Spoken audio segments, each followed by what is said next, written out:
మైనవని మాజీ మంత్రి హరీష్ రావు అన్నారు. రేవంత్ రెడ్డి ఆగస్టు 15న సిద్దిపేటకు వస్తా అనే సవాల్ను స్వీకరించనున్నట్లు తెలిపారు. విలువలతో కూడిన రాజకీయం తనకు అలవాటన్న హరీష్ రావు 100 రోజుల్లో 6 గ్యారెంటీలు 2 లక్షల రూపాయల రుణమాఫీ చేస్తే రాజీనామా ఆమోదించుకుని సీఎంకు శాలువా కప్పుతానని అన్నారు. వ్యక్తిగా తనకంటే కోట్లాది ప్రజలకు న్యాయం జరగడమే తాను కోరుకునేదని ఆయన తెలిపారు. నువ్వు 100 రోజుల్లో అమలు చేస్తామని చెప్పిన మీ బాండ్ పేపర్ బౌన్స్ అయింది. ఇలా మీకు శిక్ష పడాలి.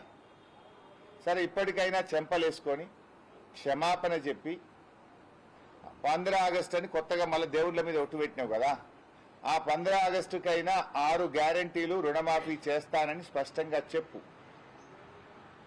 దానికి నువ్వు సిద్ధమా అని నేను అడుగుతా ఉన్నా. నువ్వు 6 గ్యారెంటీలు అమలు చేసి రుణమాఫీని 15 ఆగస్టులోగా చేస్తే నేను స్వచ్ఛందంగా స్పీకర్ గారి దగ్గరికి వెళ్లి స్పీకర్ ఫార్మెట్ లో రాజీనామా ఇచ్చి ఆమోదించుకోవడానికి సిద్ధం. I stand by my word. మళ్ళా ఎన్నికల్లో పోటీ కూడా చేయను. నువ్వు సిద్ధమా రాజీనామాకు? ఒకవేళ చేయకపోతే కొడంగల్ చౌరస్తాలో నువ్వు గుంటూరు జిల్లా